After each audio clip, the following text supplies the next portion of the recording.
Hey, what's up everyone? Adam here, bringing you some more SuperCard action. Today we've got the results from Ring Domination, PvP's coming to a close, see what's updated in the store. I think we've got some ticket packs, fusions, little bits like that to pick up on. We also have an update from SuperCard which dropped last night, a couple of hours after I uploaded yesterday's video. So yeah, I'll jump into that first. So you basically just posted a screen grab of some text, and so we've got, with the release of recent tiers, we've made changes to promote healthier stack growth. Simply put, we don't want to actually hit the gabillions by this fall, while at the same time we don't want to better define windows of power for at the same time we do want to better define windows of power for top tier cards. Many of our traditional paradigms are still intact with Elemental, but we also built in some more competitive aspects in WrestleMania 36 cards that you're seeing now. As Elemental matures, you'll see more and more powerful Elemental cards released. Thanks for the feedback, keep it coming. So essentially it kind of mirrors what we've already been saying, which is essentially you have your base cards which are simply there for players who haven't played the previous tier or didn't get event cards in the previous tier, for them to have cards powerful enough where they can qualify for events. Then you'll have promotional cards which sometimes are free, sometimes behind a paywall, but they're never going to be more powerful than event cards. They're always going to be like a mid-tier card. And then you have event cards which you can get as a free player, or you can pay credits to make easier, and they're the top tier. So like, I think the best way to explain it is if like you put it into like another game, like say MMO. So you have your green gear, which you get from like everyday standard quests, which are the base cards. Then you have blue gear, which is your promo cards, and you get that from special quests and like a couple of dungeons and stuff like that.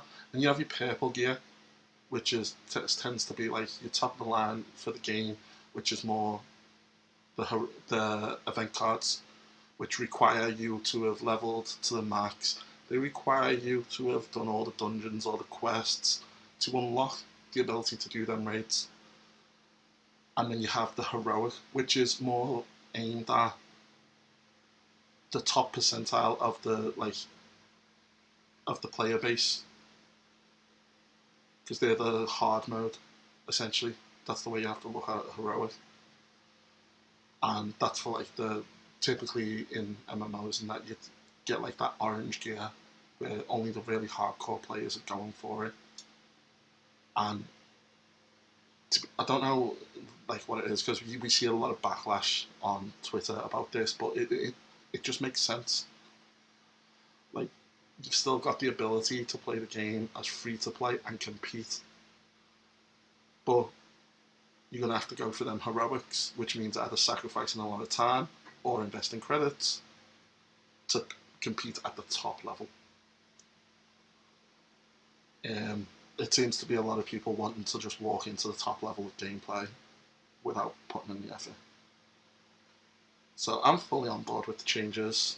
I've been saying it for like since the tier came out pretty much, and I'm happy that they're communicating what they're doing.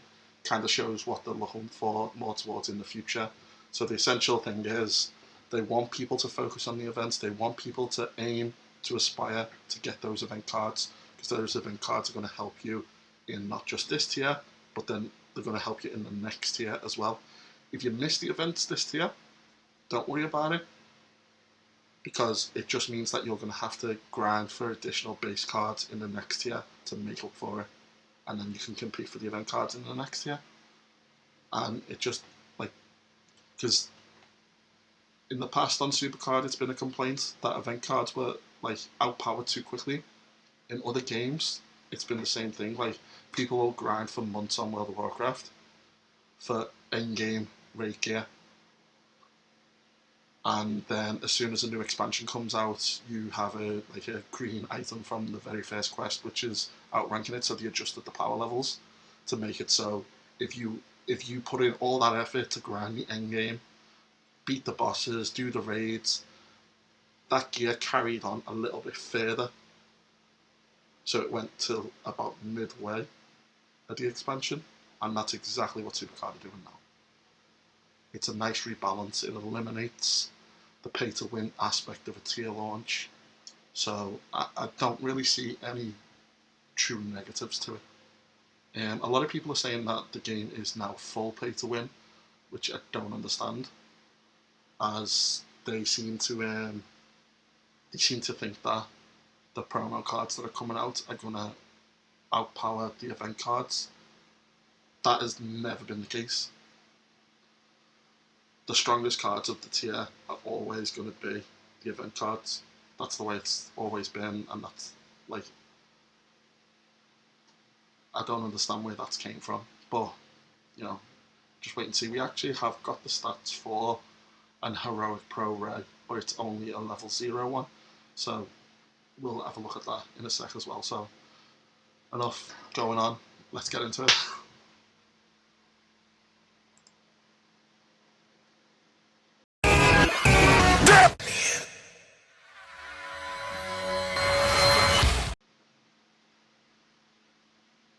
Right, so obviously Ring Domination's finished. Hopefully everyone managed to get the cards and that. We have got a fusion, so we'll just jump into this and get this done. As always, if you enjoyed the videos, don't forget to subscribe. And we're kind of on the road to 1,000. Oh, Chelsea Green, that's a new card. We're on the road to 1,000 subs now. We've got like something really cool for when we hit that. Right, I've kept loads of Pro, like Royal Rumble cards for this.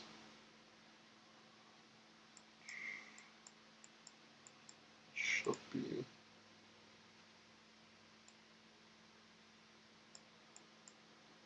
Let's do that. Yeah, there we go.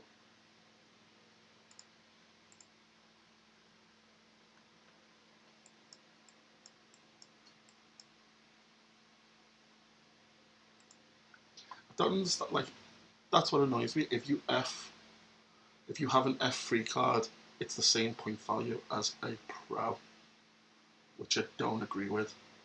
I think it should, like, because obviously Pros stack points for the fusion.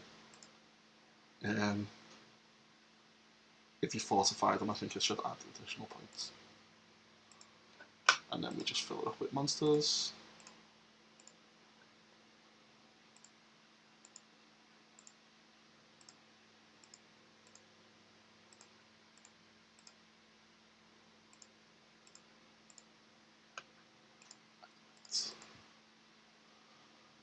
That's got 5 hours, 5 hours, 5.5 days, so potentially, maybe on Fusion Friday we might skip it. It depends on how much it is. Like, skipping Fusions is just way overpriced in general, but chances are we'll just wait till the weekend to see what comes of this.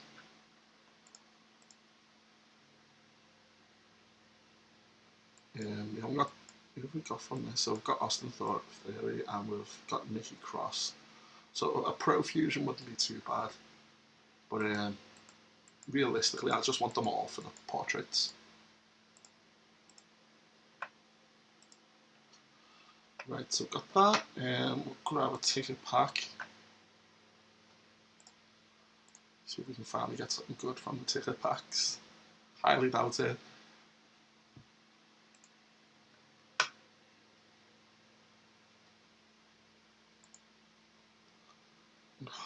God. Rikishi and Asuka. Actually, that Asuka might help me females. I think that makes an F2 or F1 Asuka. But yeah, that's not good. What's the positive? I didn't get the bonus chance either.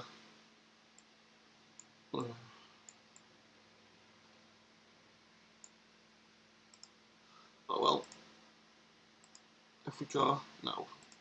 PvP rewards aren't out. Yeah, it has. Realistically, it's just finished, so this is fine. Let's jump into the store, see what we've got. So we have the Backlash pack back again, except it's Backlash winners this time instead of participants. So it's 350 credits, and you get 2 in the following from Elemental down to Shattered. So it does limit it, but I think a lot of the winners are so heavily in the lower tiers that I think the odds to this are a bit misleading. You don't actually have, I'm trying to think. So in Elemental you got Sasha, Bailey, Braun, Drew. Who else won? I don't think there's a Randy Orton card, is there? Or is there? Who else won on Backlash? I can't remember, but yeah, I do think that the odds aren't great for that pack. So, as always, just avoid the packs until the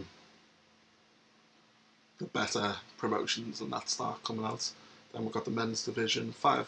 Oh no, not 5, 3. 3 male cards, Elemental down to Gothic, 300 credits. And we've got the SuperCard promos paired, season 5. So it's 2 copies of the one for one of the SummerSlam 19 promos. So that's the Undertaker and Batista's SmackDown card. You've got the Fiend, and then 2 Velveteen Dream cards. I've had all of them apart from the Undertaker, but I've kind of give up hope of getting the Undertaker now. I'd rather just get the Elemental base card image. Let's claim this. Still haven't seen anything about any decent cards coming from these packs, even though the tiers are getting higher for the free packs. Always seems to be like Shattered, Neon around that area. Right, I think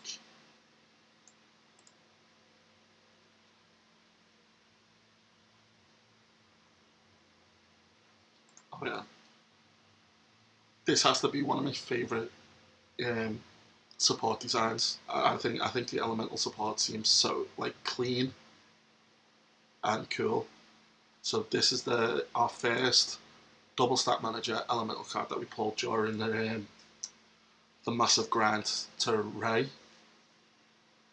But yeah, I just wanted to show I think the design's really cool for it. Right, so as you can see, this has been officially released by SuperCard for the Giants Unleashed. Make sure to tune in tomorrow because I'm going to be going through how I play Giants Unleashed. I play it completely for free and how I prioritise my attack and that kind of thing. Just to give you an idea, because I always get the heroic and I don't spend credits on the event, so it is a really good event to get a free heroic event card on. But yeah, so as you can see, this is level 0, so I'd expect it to go up by about 10%. I'd say that's fair. So you're looking at another 200,000 to 300,000 in points increase.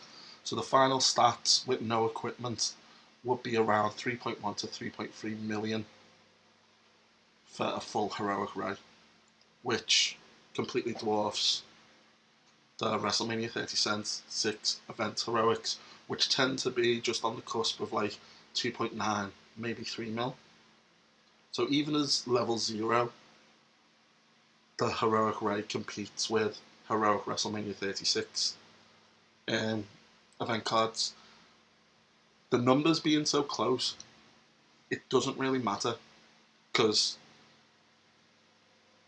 even if you put so chances are if you put a 3, you'd have to put a Triple H hammer, and probably Ray's mask will do the same thing on a card on a WrestleMania 36 event heroic pro,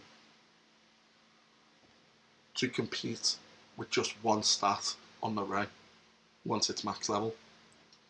So it's not, it'll only ever be able to one stat it. That's because I think people are a bit concerned about the numbers being too close together, and realistically it doesn't matter, because as long as it's, even if it's just by like the bare minimum points, once it's outside a certain range, you kind of beat them no matter what. But yeah, I'm really looking forward to this.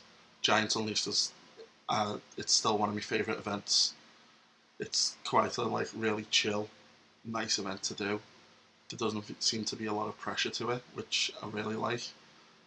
And yeah, hopefully we won't be doing what we did last time, where we're running against the clock for it. But yeah, hopefully I'm hoping that they do it just the Giants properly, because the last few Giants Unleashed, we haven't actually been able to beat the Giants. We've had too much health, which has been good because people have been able to farm right through without waiting on respawns. But at the same time, no one's been getting the beat the Giant prize, which, especially if you've done the effort to get to like rank, what is it, 1 to 3 for the card back and stuff. Is it a card back, like the top prize, to then not get it because the Giant's too powerful is a bit disappointing. But I'm looking forward to the event. Let me know in the comments like how you've got on with your Ray, and if you're going to be doing Giants Unleashed, are you going to go for the heroic or are you just going for the normal? Like I said, back again tomorrow with a bit more focus on Giants Unleashed and how I play for free, essentially.